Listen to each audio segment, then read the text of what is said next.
Manipur Chief Minister Biren Singh said that he held discussions with Union Road Transport Minister Nitin Gadkari in New Delhi to accelerate the ongoing highway projects in the state. Singh said that new projects will soon be launched to further enhance infrastructure development across the region. Engaged in a productive discussion with Union Minister Nitin Gadkari ji to address challenges and accelerate the progress of ongoing highway projects in Manipur during the review meeting of national highway projects in the Northeast, held today in New Delhi, the Chief Minister said in a post on X.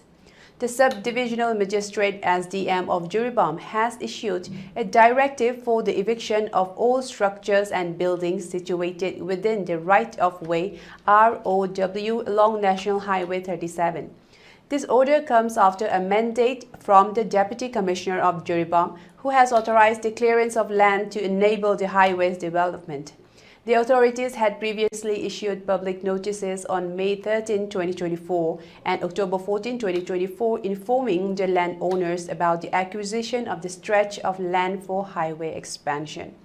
The notices urged the affected individuals to promptly hand over possession of the acquired properties to the Deputy Commissioner or the National Highways and Infrastructure Development Corporation Limited (NHIDCL).